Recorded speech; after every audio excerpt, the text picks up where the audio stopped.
The panel is on the cultural memory reimagined. I'll be discussing with Dr. Sipho Sithole, who is a research fellow at the Johannesburg Institute for Advanced Study. He has written an amazing book called Mai Mai, the history and heritage of the Kwa Mai Mai Market. So it's coming in May. Dr. Sithole, I believe that you have something to say before we start. You can take it away. Yes. Firstly, thank you so much. I'm excited that I'm now joining a cohort of scholars and writers. Of course, this is going to be my first book, which has taken me 4 years to write. And wow. Before I even share with you something that I want to share with you, I want to say that I dedicated this book to my late sister, Sipho Sithole, who taught me how to read before I could even start school. And I started school at the age of 11. But also I dedicate this book in honor of all the Africans who in the late 19th and early 20th century were forced to leave their villages to seek employment in the cities as a result of land dispossession, displacement, and heavy taxes imposed upon them by the colonial regime, which then really forced them to become migrant workers, and reluctantly so, you know. But I wanted to share with the audience what is in the book through a visual presentation first, and if you can just allow me to share that with you. Yes, please. Yes, let me just go to the screen share.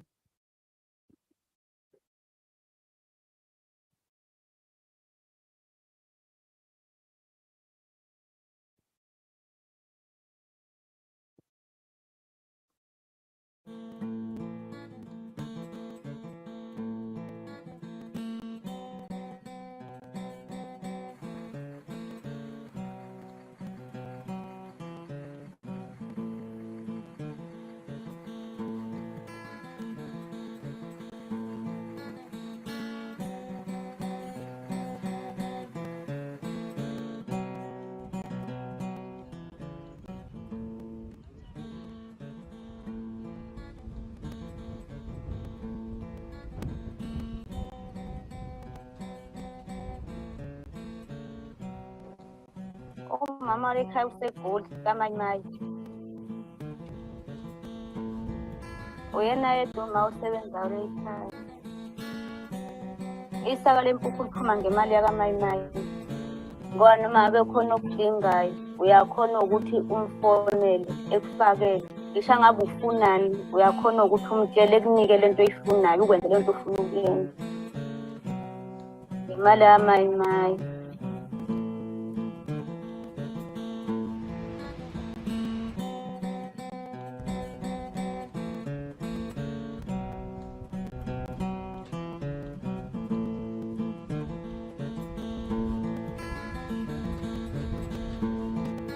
Iminyaka isimningi ngifikelela Kwa Mai Mai, ngale ngasiza udadewethu.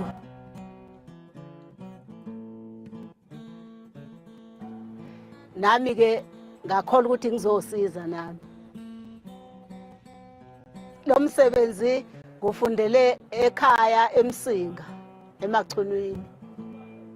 Ngiseyintombazane, ngufundiswa umama.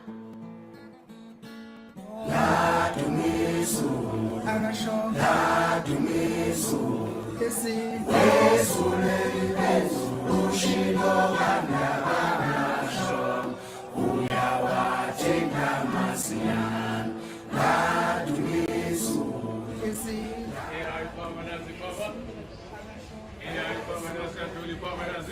ushilo kandabanasho, uyawatenga masiyan.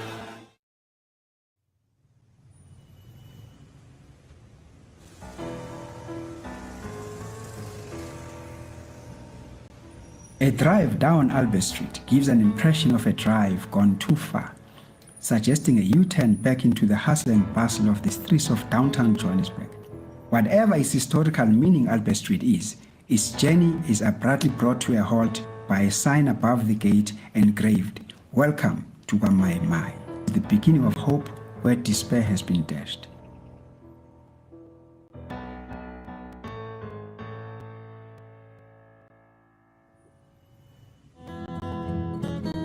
Kwa Mai Mai Market is not just a trade zone. Most of the people that are currently at the market, they inherited the skills, expertise and stuff from their ancestors, from those people who were there before us. La Kwa Mai Mai ngiyasebenza ngisebenza ihlalo zamayasha ama-sandless sectors. Lo msebenzi sekunesikhathi ngathi 1986 ukuqala kwami umsebenzi. Ikhehla lami vele lalifluenza lo msebenzi ngoba ubaba uyena bokuqala bafika la Kwa Mai Mai. Ubaba lana ngithi impela ngama 20 something, 21 or 22.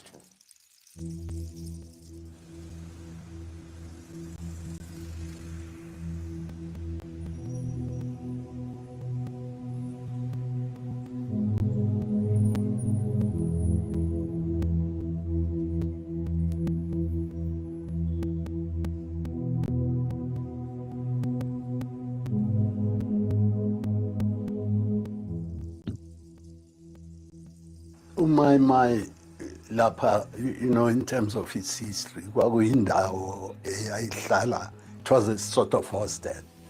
Kwa Mai Mai, it became the first stopover, a rendezvous.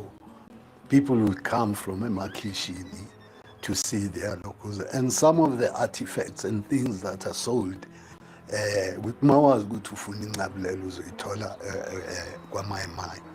Mawufuna ibheshu ushembe uyini uzolithola Kwa Mai Mai. Ubuhlalo into ezinjalo zazitholakala Kwa Mai Mai, ziza nabantu basemakhaya. La Kwa Mai Mai kuthiwa kusenyangeni, kwakuyinyanga namanje sekhona-ke inyanga. Kwakuhamba kwavela lezi zinto lezi zabantu abathunga ama-tradition, bathunga bafike kamuva. Okokuqala indawo yenyanga.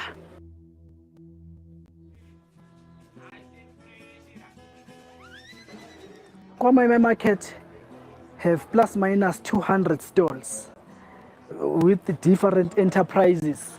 Kunempahla, kunempande, kukhona konke. Ayikho into abangayenzi la ekhaya.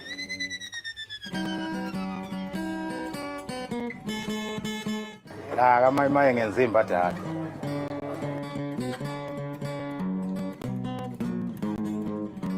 Zona ihlukile vele ngoba lena yenziwa nge-white hole, iyona strong kahle kahle.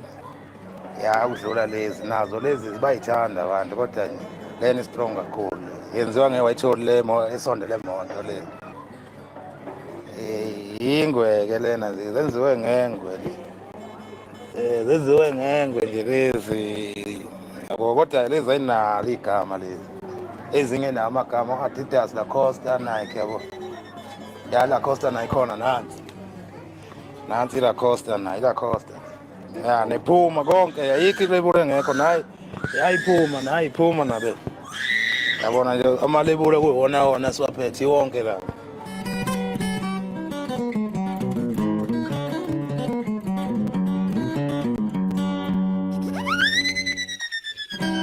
Mai Mai is like 8 minutes away from my flat in Yeoville. So it's always been a place I've gone to for inspiration, you know, to buy pots, to buy things for decor, and for myself.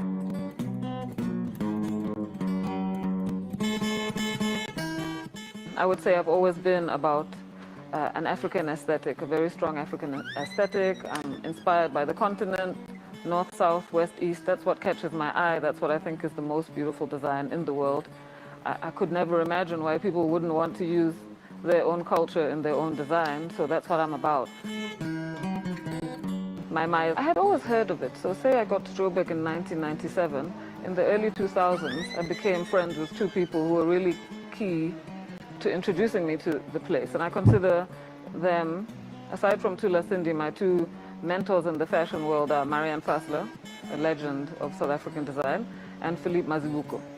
So both of them had been going to Kwa Mai Mai Market, Mai Mai Bazaar for many years. So I sort of wanted someone to take me. So I asked Philippe Mazibuko one day to take me to the market. I was actually my parents visiting me. So he took us all there and we had a walk around the market, and of course I loved it and I never stopped going.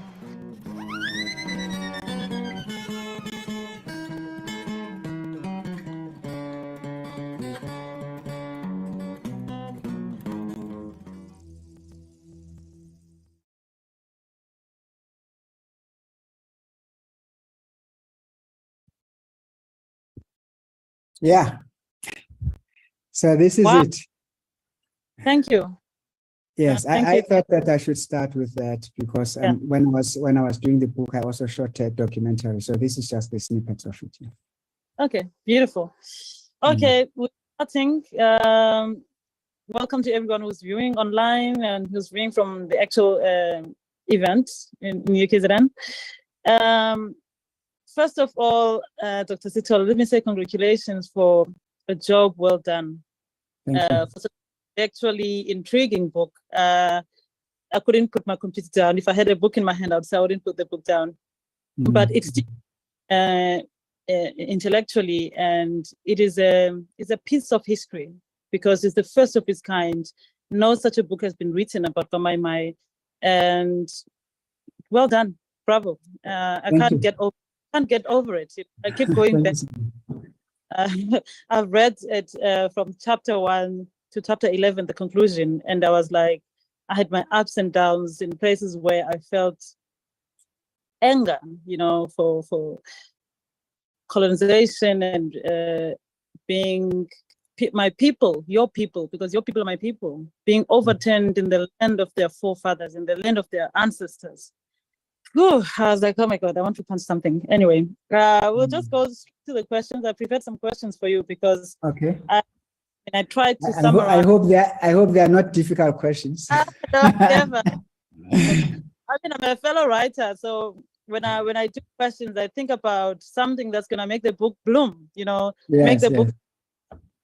So I'm just gonna go straight to the question. Question number 1. I'm asking what inspired you to write the book, considering that in chapter 11 you state that there's been no book written before. What inspired you? Why write about Kwa Mai Mai Market? Maye. Maye.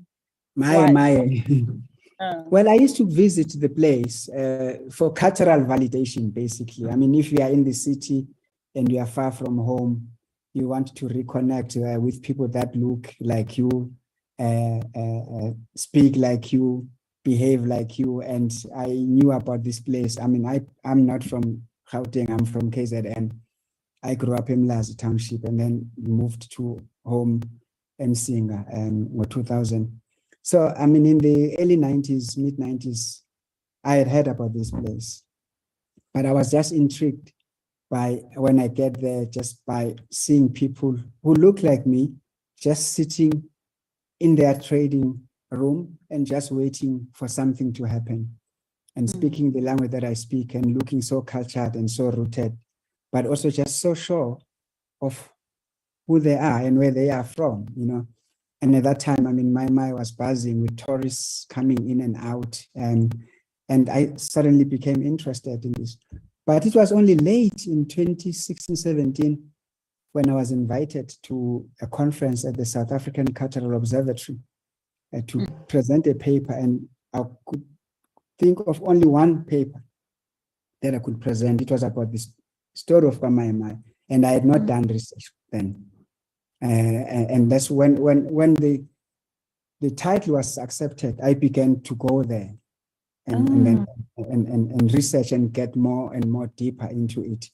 And that is how the book started. It started as an article at a conference. And what happened that day at the conference, it was in Gqeberha. Former Minister Nathi Mthethwa was there. He moved from, I didn't even see that he was there. He moved from backstage back in the hall straight to the stage and grabbed the mic that I was using and says to me, he called me by my clan name and says, Jacana, I'm not interested in an article. This is the story by our people, told by our people. I want a book, I want a documentary, I want a stage play. Whoa. And then to me, it was just, that's it. That's how I started. Yeah, such a mountain on your shoulders. Yeah, so can you give us a brief overview of the history of Kwa Mai Mai Market, and its significance in the Johannesburg cultural landscape? You just stated that you used to go there for your inspiration, like as umuntu osuka kwaZulu, ofuna you could go there and get that. The history of Kwa Mai Mai, what lies behind the landscape of Kwa Mai Mai? Yes. Now, it's a very good question, because it's easy to talk about what is happening there and not go beyond as to why are things happening at Kwa Mai Mai, and why are those people there in a compound with a gate, and why are they just sitting there? So it's a good question. The Kwa Mai Mai dates back just before the First World War, when two mining companies went under. It was the Salisbury and Jubilee mining companies. They had a compound. And when they went under before the First World War, the city leased the compound from them, from these two mining companies. And the compound was just up the road where this Mai Mai is today. It was in corner Wema and Jubilee Street. The city then leased the compound for their own workers. Some of them were daytime workers, but they were all migrants. Some worked in the electrical and works department, some worked in the sanitation department. So they were then moved to this compound. That is when this entrepreneurship and the reimagining of culture and the memory transported from villages started, because now they were sitting in this compound with nothing else to do except that the compound was locked at night, was opened in the morning for them to go to work, and they must come back before curfew, and it got locked again. And they were sitting there and started reimagining their life back in the villages. But what was also happening was that Nama weekends, that's the only time that they got to celebrate who they were. So Amampondo came with their traditional garb, Amaxhosa with their traditional garb, Bapedi, the Songa, the Zulus, and all of these things became such attractive attire that they began to now bring them from villages en masse, and some started producing them internally and started selling amongst themselves, and that is how that entrepreneurship started. And Kwa Mai Mai then became what it was. In 1922, the city then bought that compound from the owners. It was only in 1947 that Kwa Mai Mai moved to what you saw now in the documentary, which is where it is now, Anderson and Berea Street, under the bridge in downtown Joburg. And it used to be a horse stable. What is there used to be a horse. They converted them into living and trading places. And the reason why it was a horse stable was, as you would know, at the discovery of gold in 1886, I think it's somewhere there, the city, when Joburg started, it was really, the mode of transport was horse-drawn carriages and stuff. There were no automobiles. It was only later that the automobiles were there. So the horses began to disappear. So they were now sitting with this horse stable that they didn't know what to do with. Then they converted it into a living compound. Okay, that's a beautiful history. It's the people nostalgic, remembering home, and they bring home with them. So Mai Mai is that was brought by our ancestors long back then, celebrating who they were, not defeated. Yeah. Yep. And what kind of research did you do to gather the information about the market and its people? Because I like the component of the people. You bring it up all the time. Yeah. Yes. Firstly, there was no data about when this place started. It was just there. And then you would go there and you talk to them, and they would tell you, as you saw that guy who owns Babu working among 1920s was already there. And at the time when I started, I didn't even know that this used to be a horse stable. I didn't even know that there was I kept hearing them talking about the old Kwa Mai Mai, the old Kwa Mai Mai. I'm like, but what do you mean about the old Kwa Mai Mai?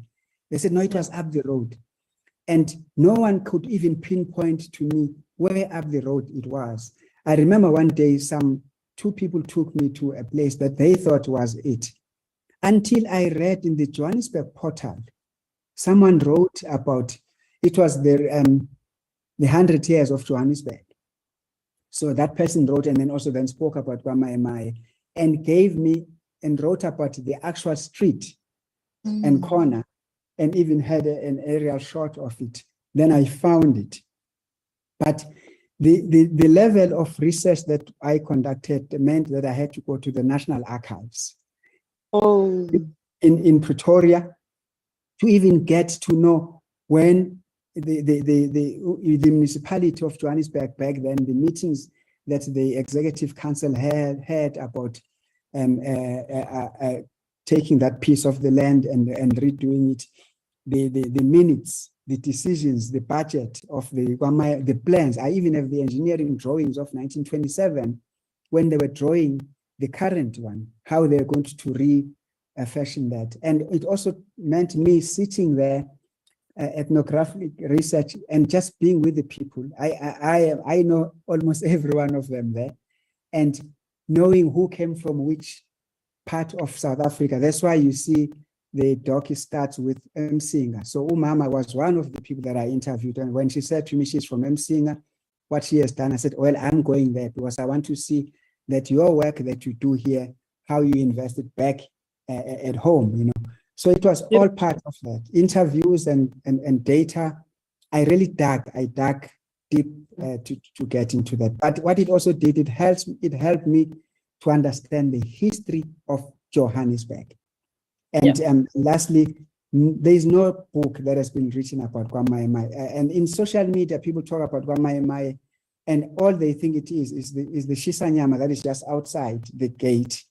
And some of them go there and spend time. It's becoming a popular spot of the young urbanites, and also those who just want to feel closer to the village. But some of them have not even been inside Kwa Mai Mai itself. Yeah. So, but that's where it came from. Yeah. Beautiful, beautiful. Archives, interviews, going as far as seeing in KZN, actually see that the money in Kwa Mai Mai goes back there. Can you talk us about some of the stories or experiences that stood out to you during your time spent Kwa Mai Mai? Can you talk us through about how did you spend time? How did you go there? Like, did you go there weekly, monthly? And what are stories that came out for you? I'm interested in that. There are stories. Some of them made me very sad and upset and angry. Some of them were inspiring. There is one particular story of Umama Pikoli, who every time when she talks about Kwa Mai Mai, she breaks down and she cries. She reminiscent about when Kwa Mai Mai was the place, and how in the post-democratic era, how Kwa Mai Mai has been ignored. And I was saying to you that historically, these compounds were just for laborers who would be locked in the evenings, and they will open the gate in the morning. I mean, there's a section in the book where I speak about how some of the mining compounds were the architecture of the mining compounds, even having an observation area with a security, as if they were inside prison, you know.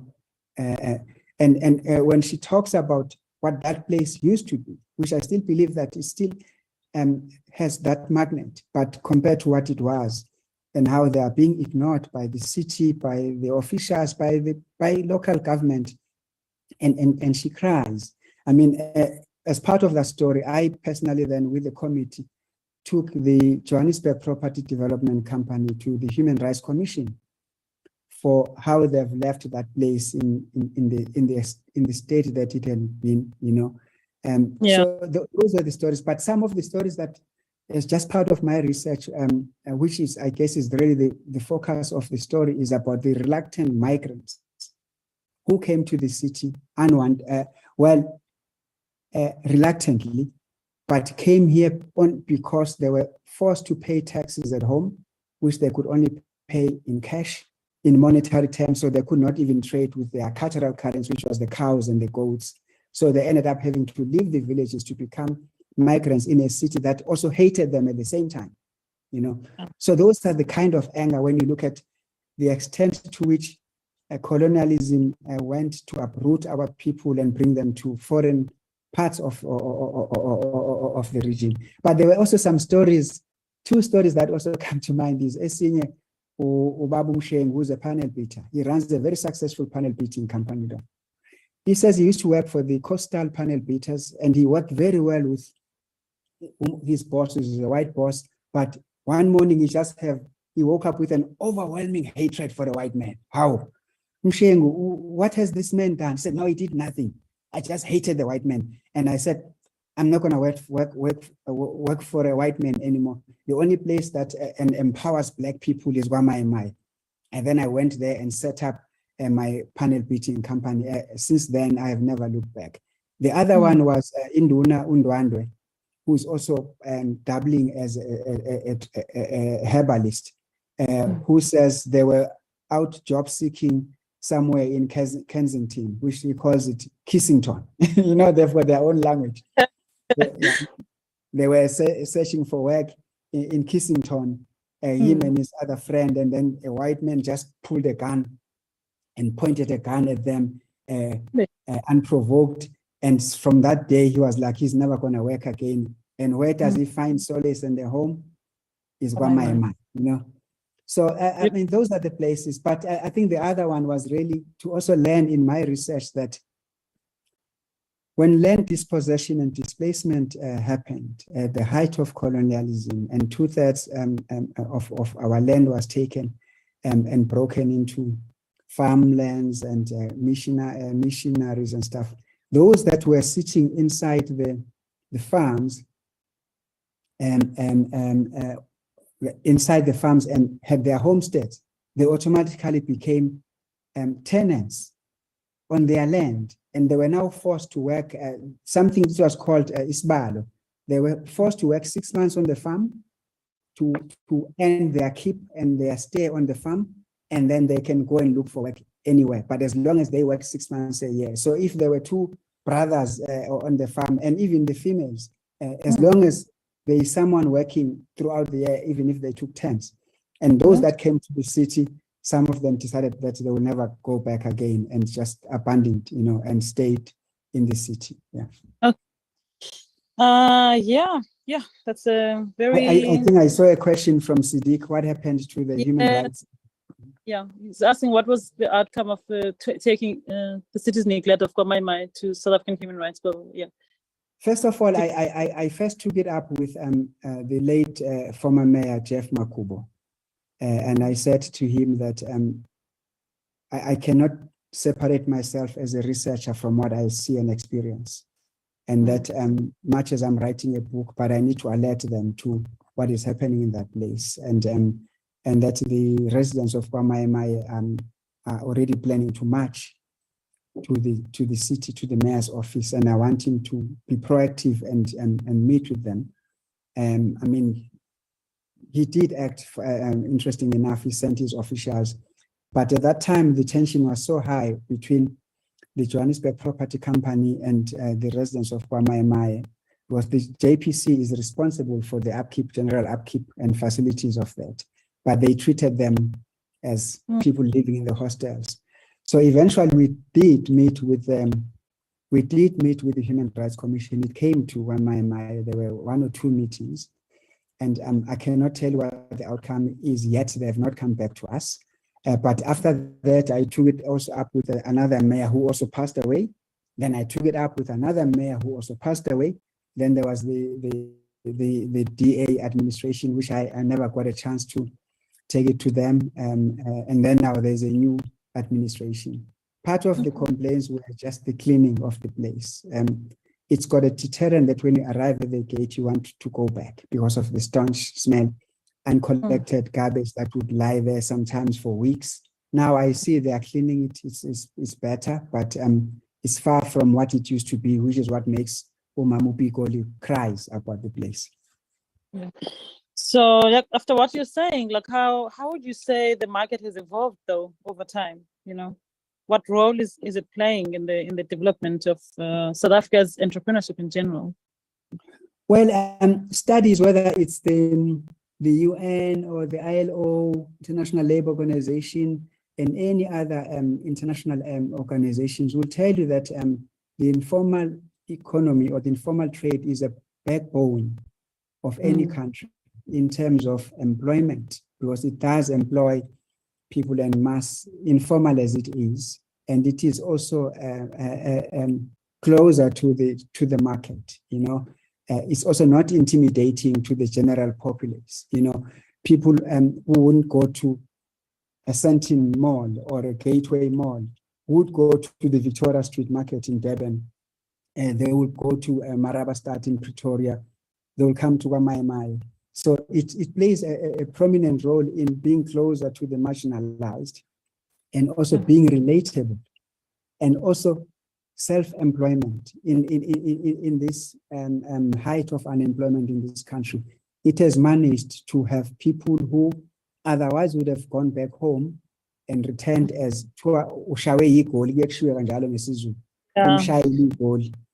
so that place has given them that this is where we are.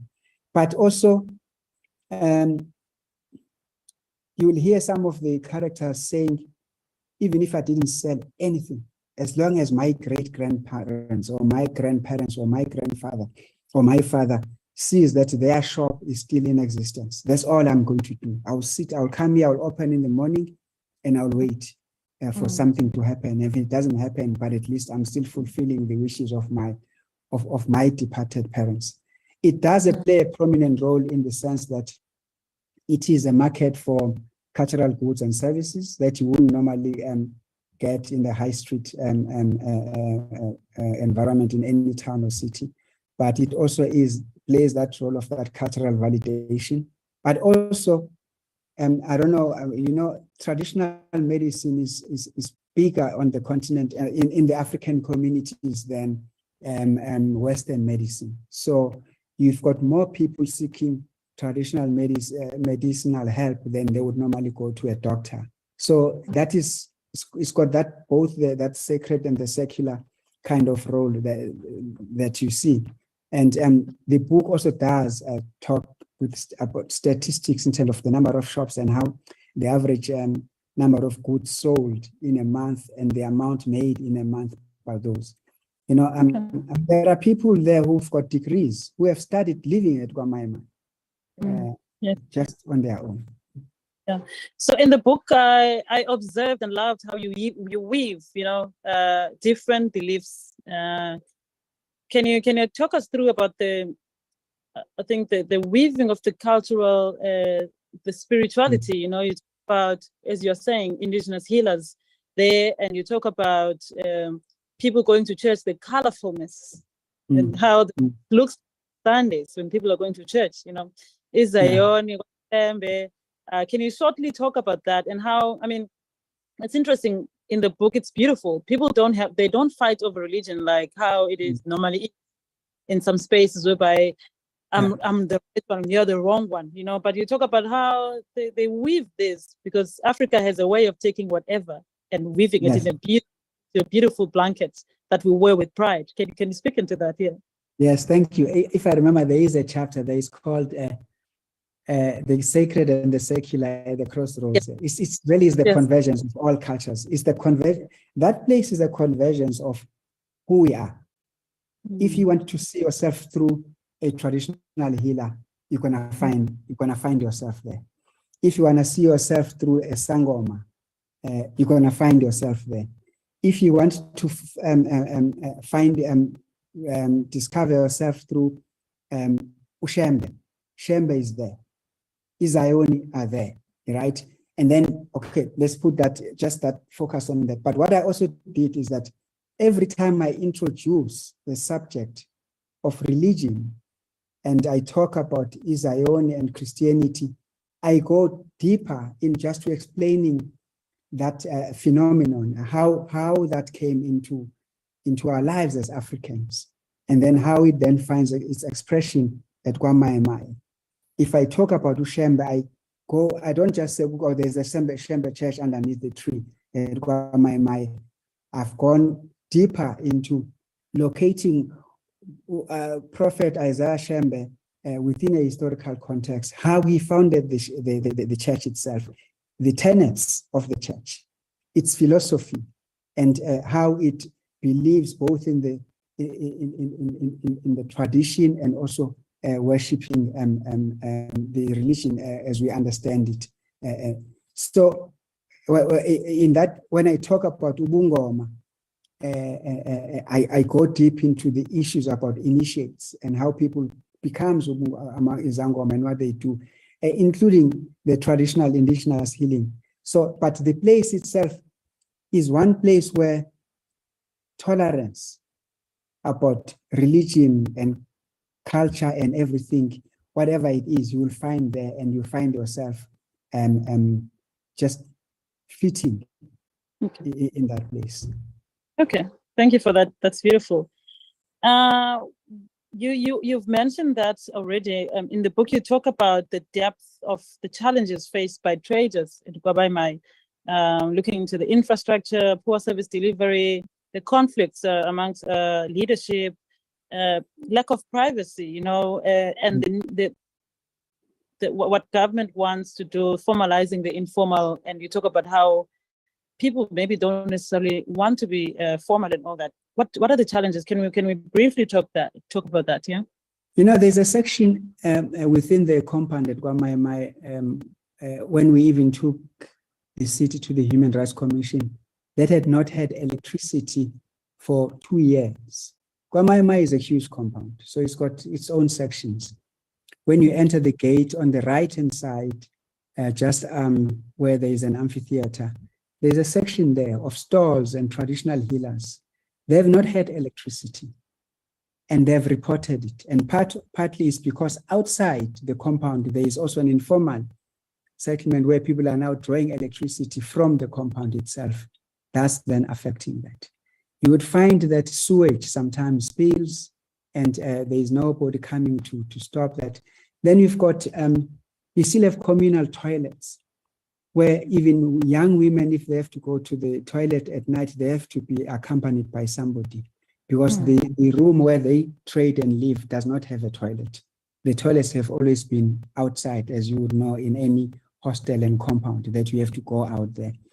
And it got to a point where there was a huge conflict, short of a warfare between the traders and the property company.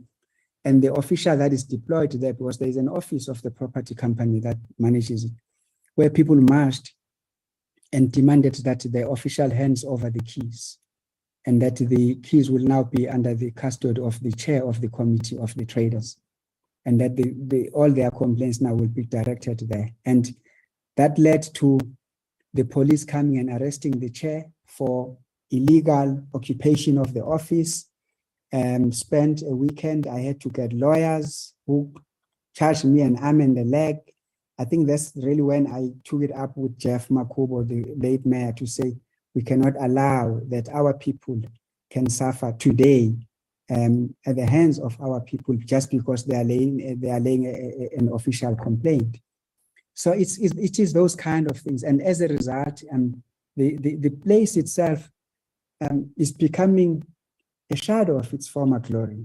I mean, when I used to go there before I even thought of writing, you will find German tourists, English tourists there, some taking photos, and I would wonder if they've even sought permission to take photos, and what are they going to do with those photos? Some with cameras, you don't know whether they are doing documentaries.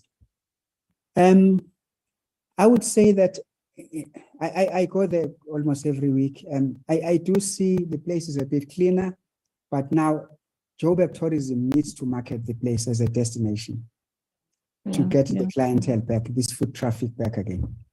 Of course. Okay. Question from YouTube asked by, okay. Did I miss Umsugawe Gama? Okay, can you read that? I think it's Zulu. Can you get that, Doc? The question. Yeah, it says, did I miss Umsugawe Gama? Oh, I never addressed that. Yeah. I never addressed how the place became called Kwa Mai Mai. It's a good question. So when it was still a mining compound, before even the mining companies went under, there was a gentleman by the name of Saul Msane, who also became prominent in the African National Congress. He was a compound manager. And every time there was an accident in the mine, he would be heard screaming, Maye, Maye. So they always knew that there is an accident. And that is how the name came about, interesting enough. But also, even the traditional beer that was being brewed, Kwa Mai Mai, it became known as Kwa Mai Mai, Mai Mai. Lovely. I missed that one, the question. In the conclusion of the book, in chapter 11, you talk about how it was difficult for you as a researcher to separate yourself from the research subject and the characters thereof. What were some of the challenges that you faced in doing this research? What would you say? Well, some of them is just a silent conversations when you walk in there and you see, like, for instance, in the video where the opening where that that Makoti singer says, Mama, which is her mother-in-law, works for Kwa Mai Mai, and they get the money from her. And when you go there, you'll find her just sitting in that stall, which looks like really a cubicle. I don't even know how she sleeps inside that stall, you know, and just sitting and waiting there. And then you look at her and say to yourself, I wonder how many items have she sold today, or this week, or this month. And if she hasn't sold anything, how has she survived? And then you know also why this is happening, because her stall faces the gate. And all you see when you're sitting in that stall facing the gate, you see uncollected rubbish or garbage.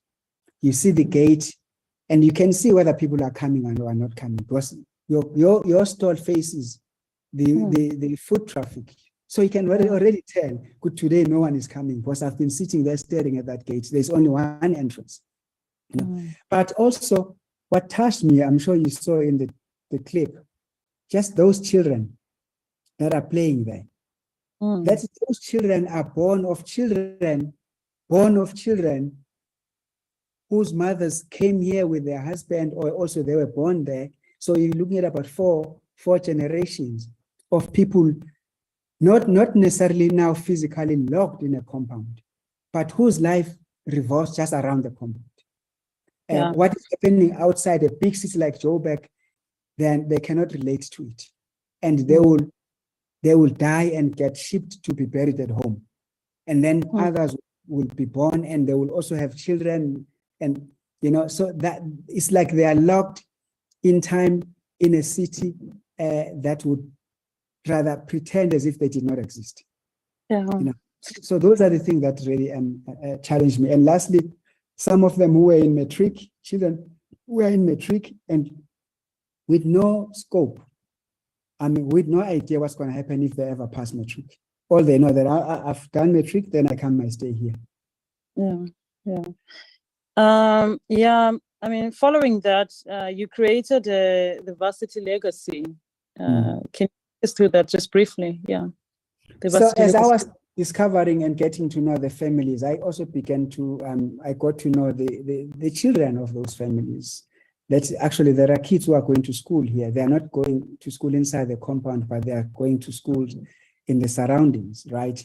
And then I began to ask myself, I wonder if they have a future planned in their mind and in their heart, and whether even if they had, who will unlock that future, you know? So I started interacting with the committee and asking to meet with children that are in matric, learners who are in matric. I think there are about 8 or 9 of them, and started to say, I'm going to form a Varsity Legacy project that will help them to go beyond matric.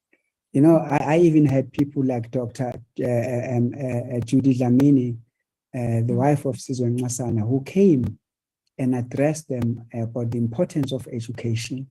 I set up an NGO called the Kwa Mai Mai Varsity Legacy Project, where I'm the director and 2 Kwa Mai Mai residents are directors.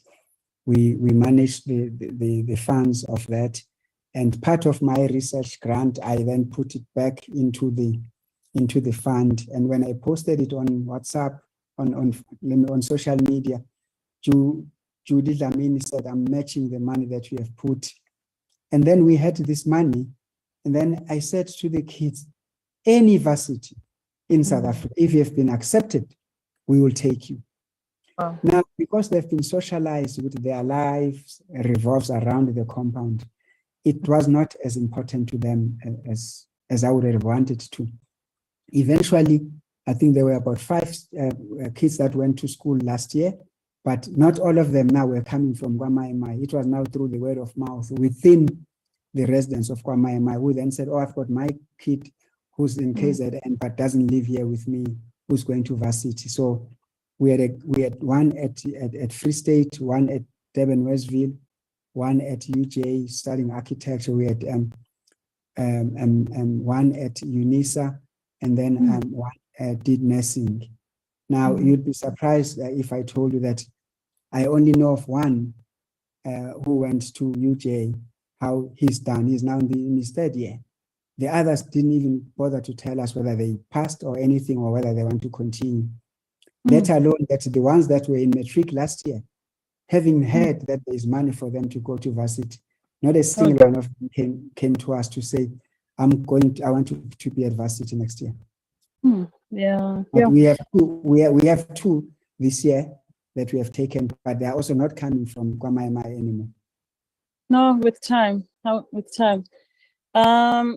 So one of the questions that follows, I see that there's a question from how is the space transformed from being a cultural trading space to also being an entertainment for the younger demographics? Shisanyama, yeah, that's an interesting question. We spoke briefly about how the places and so, how.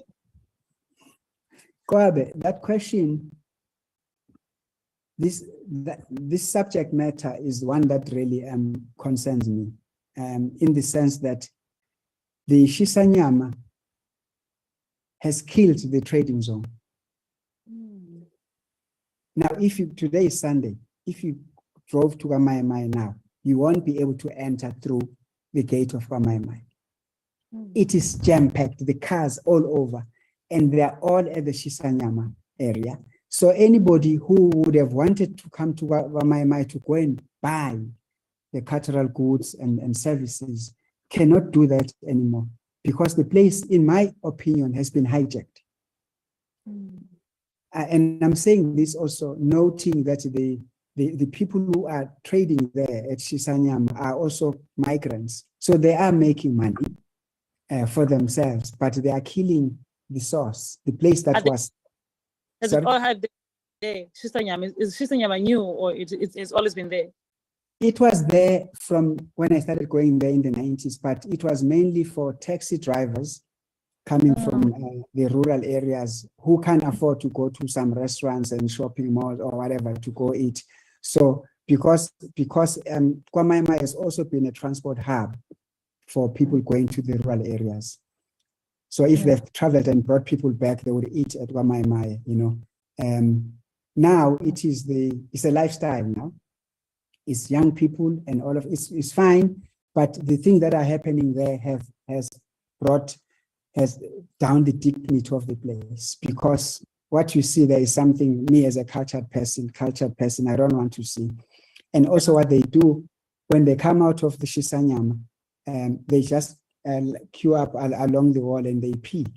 Okay. Women and men pee along the wall, and you're walking through the gate to the compound. All you smell is this stench of urine and all of that. And they go and park inside the parking lot that is meant for for the customers who are coming to the trading zone. And no one wants to talk because, we live in a gun-toting society. So it's just, personally, I would wish it wasn't there. Yeah, shame. That's sad. In chapter 5, you mentioned that in around Johannesburg, Mai Mai is one of the exclusive places that is managed to be owned by Africans only, like the stalls. I mean, in South Africa, which has small businesses hijacked by Chinese, by Indian, Pakistanis, etc. You know, I mean, what would you say, what is the lesson from that resilience and success to hold on to something African, that this is ours? You know, this is what Chinatown is to New York, you know. Yeah, I talk about that.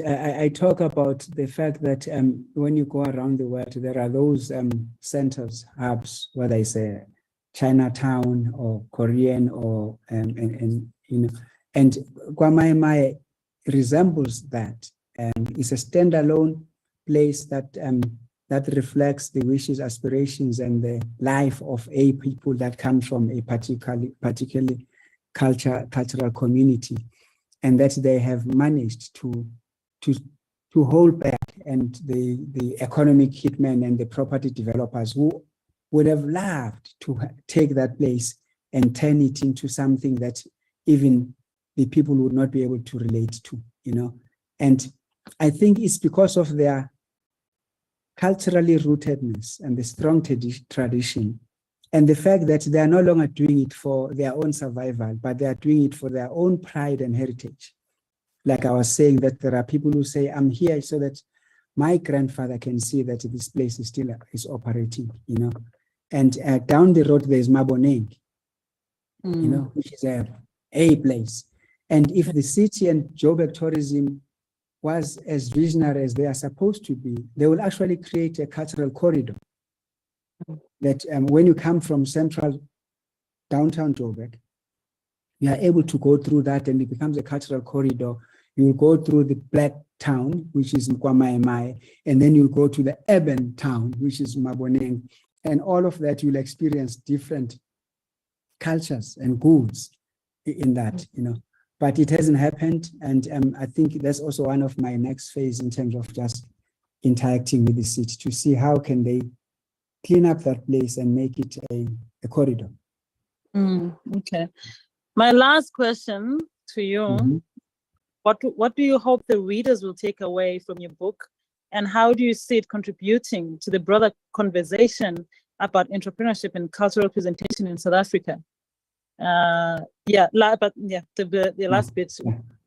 Let me go to some of my notes. I'll share my screen so last that question. as to answer that question. Yes.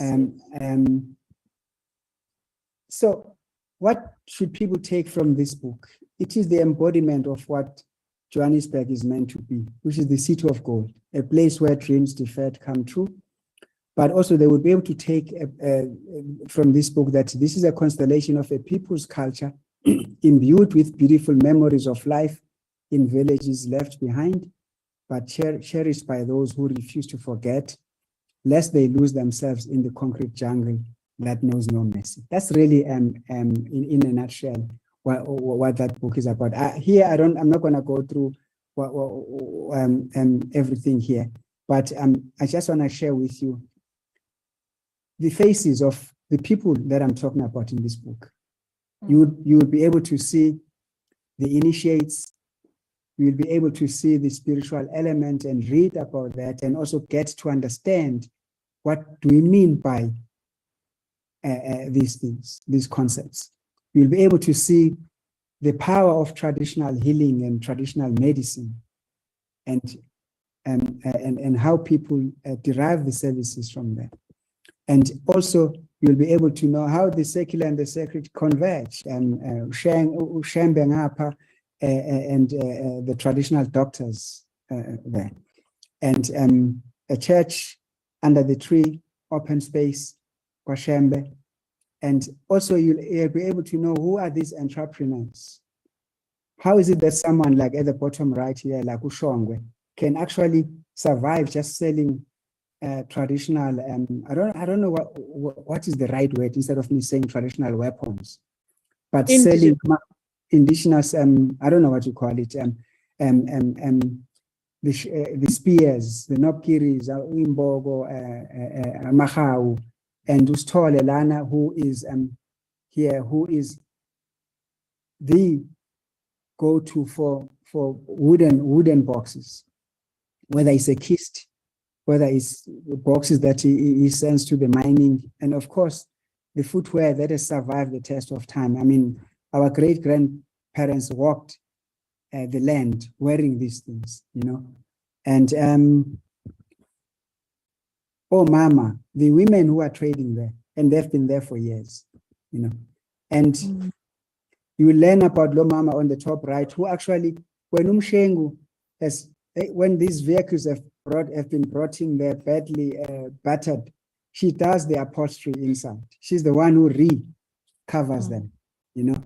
So yeah, there's a lot to take, but you'll also just the spirit of the people who refuse to be defeated by a city that does not want them. And they say, we are here and we're not gonna go in. And then you learn about these young people who are supposed to be at varsity, but who probably only know nothing other than being inside the compound. Yeah. Yeah, what a book. And when is Maye Mai coming? I can't wait. I want to be there. Please, Dr. Sipho. No, you definitely must be there. Sorry, I just need to stop sharing. Have I stopped sharing? Yes, you stopped. Yeah, you okay. did. So the book goes to print on the 2nd of April and is printed on my birthday, which is the 18th of April. It will be in the warehouse. And we are hoping to have a birthday gift on the 18th with a 20% discount pre-offer. And then we are envisaging that 2 weeks from after print, it then should be available in stores. And we are launching it at Kwa Mai Mai on the 5th of May, which is a Friday. 5th of May, I'm writing it down. Yeah, it would be nice for you to be there. And then also it would be nice if you continue this conversation at the launch. You become the one who knows this. Yeah. I would happily do it. Dr. Sipho, thank you. This is work. And what's following after this? What are you thinking of? Yeah, after this, I'm working on a biography on Inkosi Smagade, who is late, who was the longest living chief in Msinga, Emakunwini. It's a biography. And then I'm also working on Joseph Shabalala, biography. That then is besides the other things, but and I will probably get to do the book on Solomon Linda of Imbube fame, apart from other articles that I'm writing as a scholar. What article are you working on, for example, now? There's one that I'm looking at. I'm looking at the politics of language and identity in Cape Town, particularly the hip hop and the Africaps. And then I'm also looking at another article around these charismatic churches. It's called Of Church and Mice, blah, blah, blah. Then there's another one I'm working on, which is on Maskandi. Wow. Yeah. And yes, also there's a chapter coming out in May from a book that is edited in the UK where I wrote about Iskatamia. Wow. Yeah, and then we are at UJ. There's a book, edited book that we are working on township cultures, music, fashion, and stuff. I will have 2 chapters there. When you are the full house that we can always go to when we want to dig. I love that. When I want to dig, so yourself, so are you. You've got 3 books. I have 1 coming. I don't even have 1 yet. Articles. Dr. Sithole, thank you so much. I'm going to meet at the launch. That is final. Yes. That is final. I'll be happy to continue with you then. Thank you so much. All the best with the launch. Once it's out, we need to talk about what to do in promoting it. Yeah. Yes. Yeah. Thank you. Thank you so much. Thank you everyone for tuning in. That's the conclusion of our session right now. Thank you.